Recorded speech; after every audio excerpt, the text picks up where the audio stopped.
Break के बाद एक बार फिर से आप सभी का स्वागत है। 8 राज्यों की कुल 58 लोकसभा सीटों पर वोटिंग की प्रक्रिया चल रही है।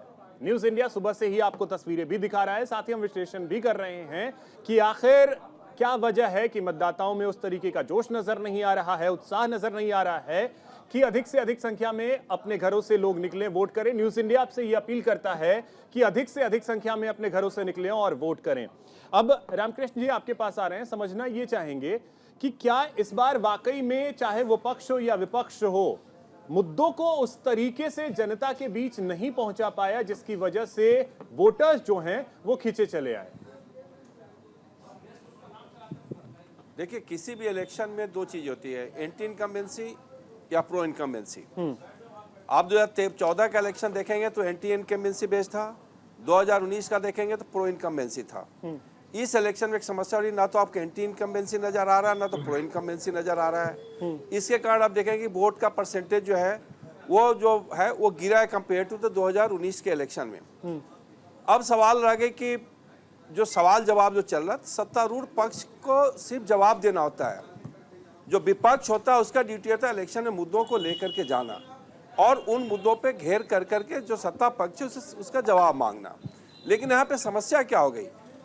समस्या यह है कि जो बीजेपी है उससे सबसे बड़ा जो वोट बैंक है वो नॉर्थ इंडिया है। नॉर्थ इंडिया में खास करके बिहार और यूपी, उड़ीसा, आप इन सबको ले लीजिए।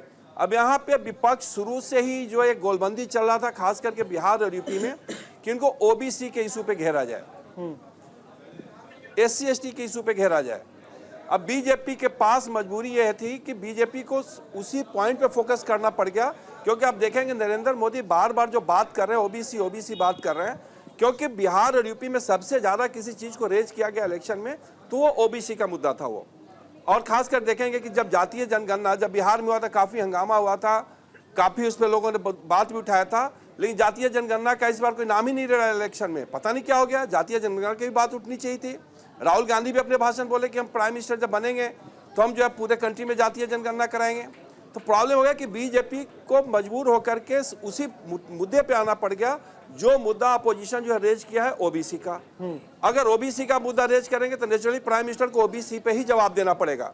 आप प्राइम मिनिस्टर साहब विकास के बारे में पूछते, साथ प्रधानमंत्री साहब विकास के बारे में करते।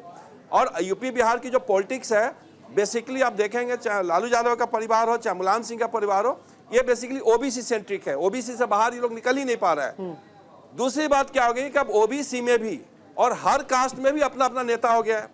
पहले तो ओबीसी का मतलब था कि मुलायम सिंह थे तो बाकी सारा ओबीसी के नेता वही थे। अब वहां देखिए राजभर की भी एक पार्टी हो गई, अनुप्रिया पटेल की भी एक पार्टी हो गई, बिहार में देखिए कुशवाहा की भी एक पार्टी हो गई। तो अब हर कास्ट का नेता बन रहा है, हर कास्ट का पार्टी बन रहा है। कहीं पे निषाद पार्टी बन रहा है, यूपी में भी बन गया, बिहार में भी बन गया। तो इन सबको लेके अब कास्ट लेवल पे जो है पार्टियां बन रही हैं और उसके जो है नेता बन रहे हैं। तो प्राइम मिनिस्टर क्या जवाब दे? प्राइम मिनिस्टर से आप क्या एक्सपेक्ट करेंगे आप? तो उन्होंने फिर ओबीसी के मुद्दे पे फिर मुस्लिम वाला इशू ला करके रेज कर दिया कि ओबीसी में अगर आप मुसलमानों को अगर लाएंगे तो किसका घाटा आ रहा है? जो ओबीसी का सेक्शन उसका। तो आप ये डिपेंड करता है कि अपोजिशन जो है क्या सवाल रेज कर रहा है सत्ता पक्ष से। जो आप सवाल रेज कर रहे हैं जवाब उसी को देना होगा। ठीक है। AK मिश्रा जी, एक कमेंट आपसे भी इसी पे चाहेंगे कि पिछले कुछ चुनाव में हमने देखा है कि बीजेपी ने मोड चेंज किया है कि एंटी इनकम्बेंसी नहीं प्रो इनकम्बेंसी होती है। और कई राज्यों में जब सरकार रिपीट हुई बीजेपी की, या केंद्र में जब 19 में सरकार रिपीट हुई, तो बीजेपी ने वही दिखाया कि देखिए पहले एंटी इनकम्बेंसी हुआ करती थी, अब प्रो इनकम्बेंसी है। लेकिन इस बार के चुनाव में जहां चर्चा चुनाव की आप कहीं भी चले जाएं हो ही नहीं रहे, इसके पीछे क्या वजह माने? क्या इस बार एंटी इनकम्बेंसी भी नहीं है, प्रो इनकम्बेंसी भी नहीं है? नहीं, अगर हम न्यूट्रल मान लें कि एंटी इनकम्बेंसी और प्रो इनकम्बेंसी नहीं है, पिछले चुनावों तक बीजेपी ने एंटी इनकम्बेंसी को कई तरीकों से बड़े अच्छे तरीके से मैनेज किया। जैसे एंटी इनकम्बेंसी को मैनेज करने का एक तरीका है कि सारे चेहरे ही बदल दो। दिल्ली के MCD में कई राज्यों में ऐसा हुआ, चेहरे गए तो जो रोष होता था जनता के मन में वो शांत हो जाता था। इस तरीके के इन्होंने कई प्रयोग किए और एंटी इनकम्बेंसी को मैनेज किया। अब की बार जो आप सारे लोग बोल रहे हैं कि भाई जनता में कोई उत्साह नहीं दिख रहा है, देखिए है क्या, 2 साल तक शाहीन बाग में बैठे रहे। वो दादी जो बिल्किस थी ना, शाहीन बाग में बैठने आई थी, अभी तक मीडिया में दिखी नहीं। वोट देने आई है कि नहीं आई है। और एक सरदार जी थे जिन्होंने अपना फ्लैट बेच के लंगर चलाया था। मुझे तस्वीरें याद है, मैंने ट्वीट किया है कि भाई किसी पत्रकार को अगर खबर लगे तो दिखाओ इन दोनों ने वोट दिया कि नहीं। अभी तक तो वोट देने नहीं निकले क्योंकि मीडिया में आए नहीं। पहले अमेरिका तक में ये लोग छा गए थे। वो बिल्किस दादी तो अमेरिका में छा गई थी कि लोकतंत्र की रक्षा, इसकी रक्षा।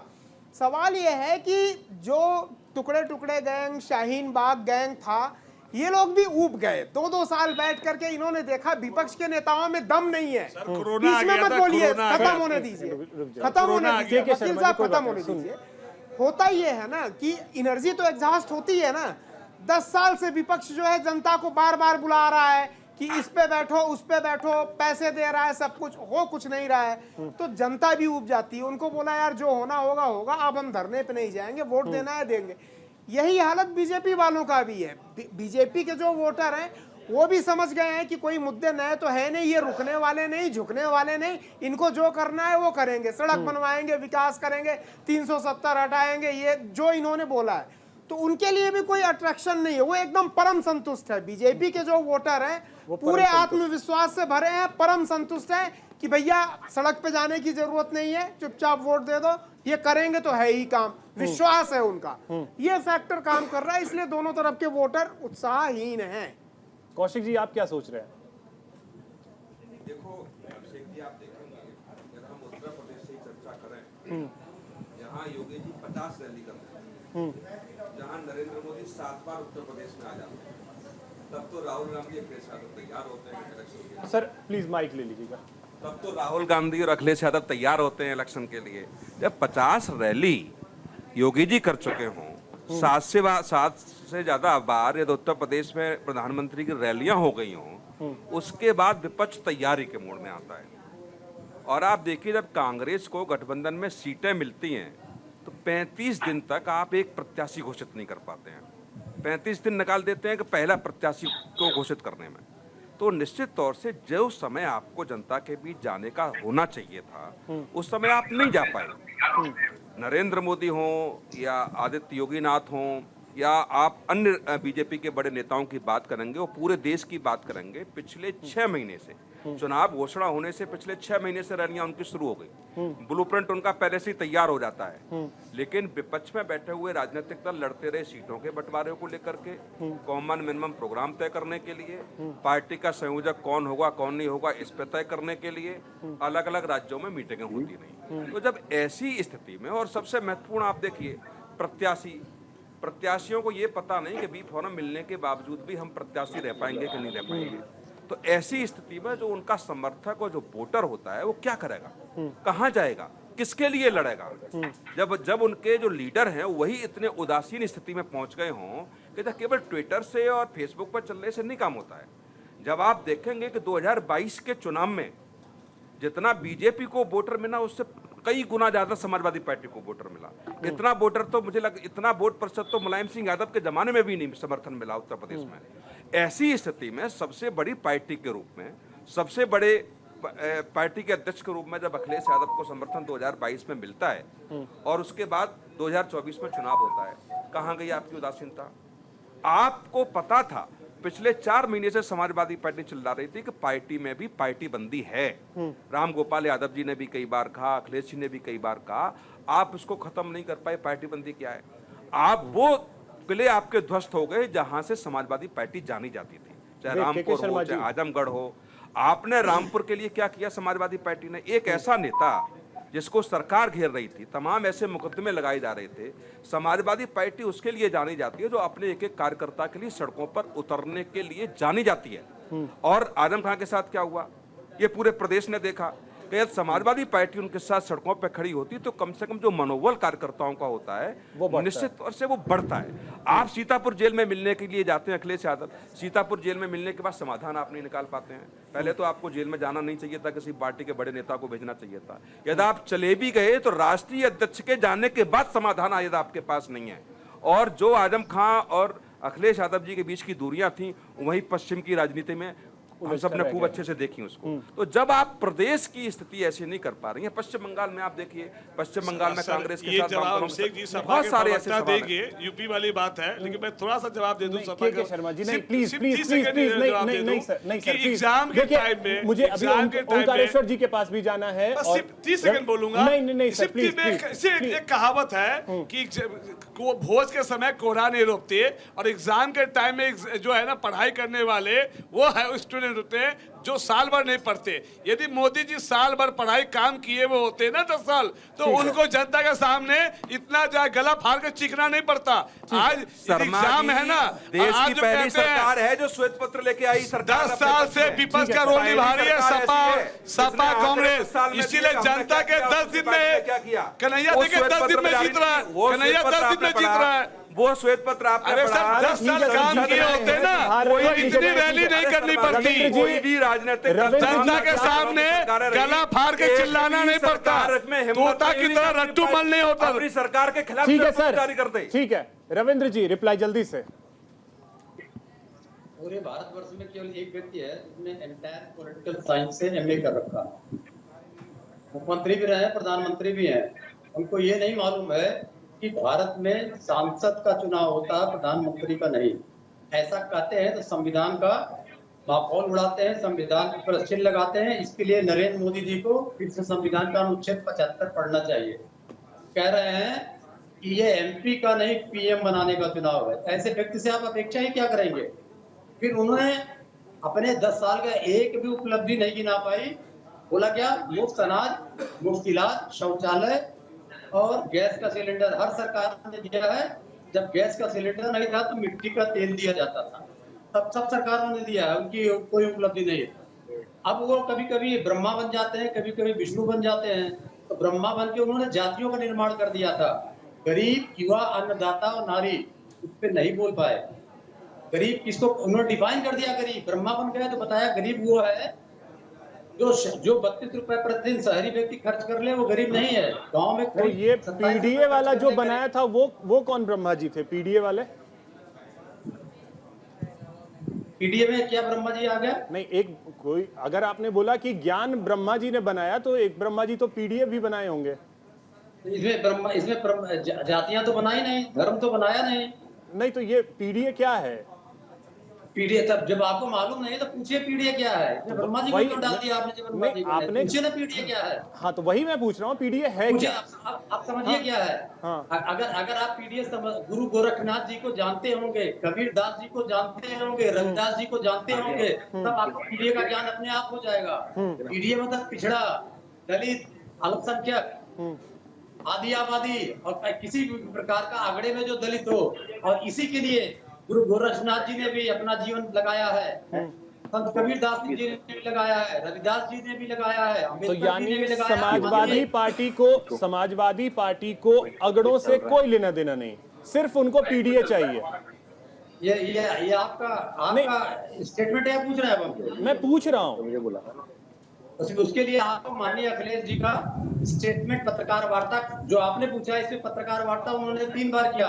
उन्होंने कहा ये मतलब वो आंकड़े जो भारतीय जनता पार्टी सरकार द्वारा प्रताड़ित किए गए हैं, ये प्रश्न ही नहीं आना चाहिए। 3 बार पत्रकार वार्ता कर चुके हैं। आप आते हैं, मोदी जी जब चढ़ गए मंच पे कुछ नहीं बोल पाए, लेकिन ये भी नहीं बता पाए कि वो 2 करोड़ नौकरियां कहाँ चली गई, 15 लाख रुपए कहाँ चले गए, रुपए का मूल्य क्यों नहीं बढ़ा, किसानों की आय दुगनी क्यों नहीं हुई, गंगा मैया साफ क्यों नहीं हुई। सर मेरा सवाल ये था, MSP मुझे क्यों ये नहीं हुई? समझाइए ना कि क्या इस अगड़ों से कोई लेना देना नहीं है बस क्यों नहीं सपा को? बना? अगड़ों से पेट्रोल कोई लेना डीजल का देना- दाम क्यों नहीं कम हुआ? हाँ पूछिए, आप प्रश्न पूछ रहे हैं। अगड़ों से कोई लेना देना नहीं सपा को। बता चुके, 3 पत्रकार वार्ता कर चुके। अगर आपको नहीं सुनाई पड़ रहा होगा तो नहीं सुनाया जा सकता है, क्योंकि अगर कोई एजेंडा चलाता है तो उसको नहीं सुनाई पड़ता है। इसमें एजेंडा कहाँ है सर? तीन सिंपल सा पत्रकार सवाल है, वार्ता करते हैं। सिंपल सा अब सवाल है। जो प्रश्न आप पूछ रहे हैं इसका उत्तर मैं 2 बार दे चुका हूँ। अखिलेश जी 3 बार पत्रकार वार्ता कर चुके हैं। अगर आपके अभी भी समझ में नहीं आ रहा है तो आप नरेंद्र मोदी जी का एजेंडा चलाते थे। चलिए, सर्टिफिकेट मिलता रहता है, कोई बात नहीं सर। ओंकारेश्वर जी क्या इस बार ओंकारेश्वर जी क्या इस बार वाकई में वो स्थिति है कि जैसा एके मिश्रा जी ने कहा कि वोटर्स जो बीजेपी वाले हैं वो पूरी तरीके से संतुष्ट हैं, जो ऑपोजिशन वाले हैं उन्हें लग रहा है कि मुद्दे तो सही तरीके से उठ ही नहीं रहे हैं, इस वजह से हम देख रहे हैं कि वोटर्स टर्नआउट उस तरीके से नहीं बढ़ रहा।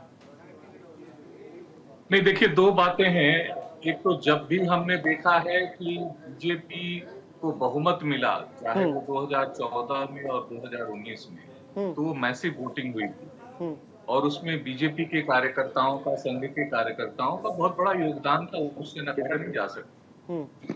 2014 में मोदी वेव था और एंटी मनमोहन सिंह वेव था, एंटी मनमोहन सिंह फैक्टर था, एंटी इनकम्बेंसी। 2019 में प्रो ये जो देशभक्ति का पुलवामा की वजह से, बालाकोट की वजह से ये एक माहौल बना था और उस देशभक्ति के माहौल के कारण सेकंड टर्म में, और उस समय बीजेपी के कार्यकर्ता, संघ के कार्यकर्ता बहुत एक्टिव थे। इस बार संघ के कार्यकर्ता या तो वो 400 पार के नारे से संतुष्ट होकर बैठ गए और उनको लगा कि तो जीत ही रहे हैं, 400 तो आ ही जाएगा, तो फिर करने की क्या जरूरत है। वो मार्केट में, वो क्षेत्र में बहुत दिखाई नहीं देता। हमारे आपके घरों में भी बीजेपी का इस बार कोई कार्यकर्ता नहीं। पिछली बार 2-2, 3-3 दफा लोग आए, पर्चियां देके गए थे। दूसरी दफा इस बार जेपी नड्डा जी ने यहाँ तक कह दिया कि संघ जो है एक सांस्कृतिक सामाजिक संगठन है और हम अपने आप में सक्षम हैं। जब आप अपने आप में सक्षम हैं तो संघ की कोई आवश्यकता नहीं है। ये दो फैक्टर है। गर्मी एक फैक्टर है जिसकी वजह से थोड़ी सी कम वोटिंग हो रही है, और चौथा और सबसे इम्पोर्टेंट फैक्टर है अविश्वास होना चुनाव आयोग के प्रति, जो आज उसी तरह डाटा छुपा रहा है जैसे एसबीआई छुपा रहा था। 1 करोड़ से ज्यादा डाटा अचानक जुड़ जाता है 10 दिन के बाद और आप उसकी डिटेल नहीं दे रहे। आप फॉर्म 17C देना नहीं चाहते हैं। अब ये चूंकि मामला सर्वोच्च न्यायालय में है, इसलिए इसमें ज्यादा बात नहीं करते, लेकिन ये कहीं ना कहीं अविश्वास पैदा करने में नहीं, तो इसमें जो कोर्ट का वर्डिक्ट, कोर्ट की जो टिप्पणी इसमें है वो तो मैटर करती है। बिल्कुल मैटर करती है, लेकिन कोर्ट की टिप्पणी तो साफ तौर पे ये कह रही है कि उसमें कुछ, कोर्ट ने अभी डिसीजन नहीं लिया है। नहीं, टिप्पणी है, फैसला नहीं है, टिप्पणी तो है उस पे। और भी चीजें और बड़े उस पे लार्जर बेंच में ये जा सकता है। अभी एक फाइनल वर्डिक्ट जो है वो आना चाहिए। लेकिन अभी की जो टिप्पणी है ओंकारेश्वर जी, अभी की जो टिप्पणी है उसको मानना होगा। लेकिन अभी जो एक वो है कि आप कह रहे हैं सर्वोच्च न्यायालय में कि आंकड़े दिखाने से कंफ्यूजन हो जाएगा, आंकड़े दिखाने का कोई कानून नहीं है। नहीं, तो इसमें सुप्रीम कोर्ट की टिप्पणी तो ये आई है कि हाँ, हम ऐसा नहीं कह सकते चुनाव आयोग को। तो चुनाव आयोग कह रहा है।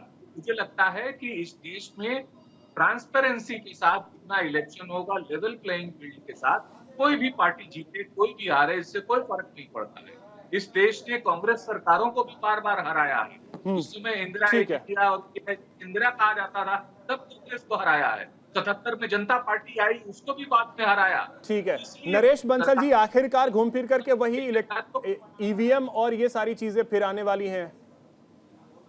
ईवीएम से पहले के बाद यही रोना। ठीक है ओंकारेश्वर जी, आता हूं फिर से। नरेश जी, ये 4 जून के बाद ये यही रोना रोएंगे। इनके पास कुछ है नहीं।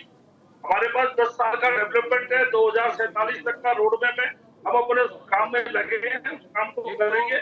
विपक्ष के पास निवेदन करना कुछ नहीं है, उनको यही रोना रोना है। अब वो ईवीएम को करेंगे, क्योंकि कहीं ना कहीं डायरेक्ट मोबाइल से बोलेंगे तो आवाज साफ आएगी। एक दूसरे पर फोड़ेंगे, फिर ईवीएम पर फोड़ेंगे, फिर इलेक्शन कमीशन पर फोड़ेंगे। ऑडियो पैच हटा ये विपक्ष का काम है। ईवीएम वाला मुद्दा तो, लेकिन सवाल यही है कि जब सुप्रीम कोर्ट क्लियर कर चुका है तो फिर सर आते हैं, एक सेकंड, इस समय प्रियंका गांधी बोल रही हैं, सुनवाते हैं।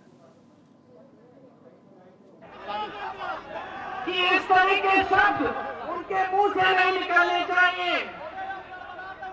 आखिर आगे वाली पीढ़ियां क्या कहेंगी कि ये हमारे प्रधानमंत्री के पद को इतना गिरा चुके हैं, पद की मर्यादा नहीं रखी, पद की गरिमा नहीं रखी। ये संविधान की बातें करते हैं, संविधान के लिए आदर नहीं है। इनके प्रत्याशी जगह जगह जाकर कहते हैं संविधान बदलने वाले हैं, आपके आरक्षण छीनने वाले हैं, आपके अधिकार छीनने वाले हैं। आज देश की परिस्थितियां ये बन चुकी हैं कि देश में गरीब, किसान, मजदूर, महिला सब परेशान है। सबके सामने बड़े बड़े संकट हैं। यहाँ मेरे किसान भाई परेशान हैं, इसलिए कांग्रेस पार्टी और इंडिया गठबंधन सिर्फ और सिर्फ आपके मुद्दों की बातें हम करते हैं। हम सिर्फ यही बातें करते हैं जिससे आपका मतलब है।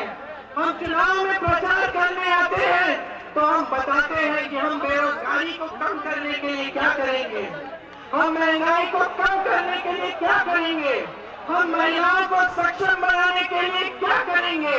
हम फिजूल की बातें नहीं करते, आपके ध्यान को भटकाने वाली बातें नहीं करते।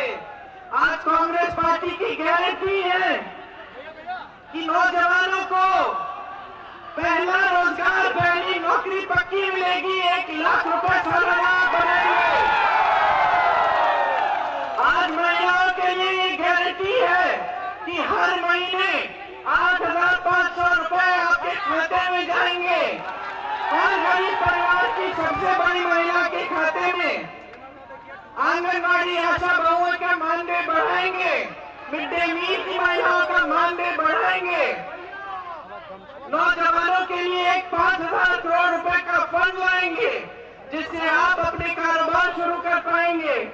मेरे किसान भाइयों के लिए किसान और खेती के सारे सामानों से जीएसटी हटाएंगे। आपके कर्ज माफी के लिए एक स्थायी आयोग बनाएंगे जिससे जब जब आप संकट में होंगे आप उसकी सुविधा उठा पाएंगे। आज आपका खेतों का नुकसान होता है, आपको मुआवजा नहीं मिलता, भुगतान नहीं मिलता, 30 दिन के अंदर अंदर आपको पूरा भुगतान दिलवाएंगे। पेपर लीक के खिलाफ कानून लाएंगे। जितने भी सरकारी नौकरियों के लिए जो आवेदन है उनकी फीस रद्द कर देंगे, निःशुल्क आवेदन होंगे।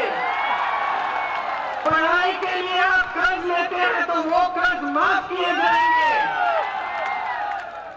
श्रमिकों के लिए दिहाड़ी 400 रुपए से कम कोई नहीं दे पाएगा आपको। किसानों के लिए हम कानूनी अधिकार बनाएंगे कि आपको न्यूनतम समर्थन मूल्य मिलना ही पड़ेगा। मेरे किसान भाइयों की यहाँ बड़ी संकटें हैं, बड़ी मुश्किलें हैं, उनके लिए हम बीमा लाएंगे, एक पहचान पत्र आएगा और आपके लिए खास बीमे की स्कीम आएगी। आपके अधिकारों को हम मजबूत करेंगे। यहाँ कुशीनगर में 10 में से 6 चीनी मिलें बंद हुई।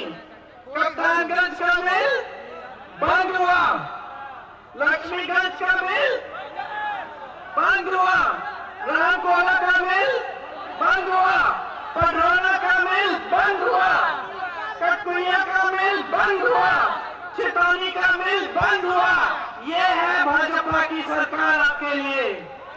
जहां जहां व्यापार है, जहां रोजगार है, जहां सरकारी कारखाने हैं, जहां आपके लिए। तो आप सुन रहे थे प्रियंका गांधी को। हम लगातार चर्चा कर रहे हैं, छठे फेज के लिए वोटिंग की प्रक्रिया चल रही है। सभी मेहमान हमारे साथ बने हुए हैं। वक्त है ब्रेक का।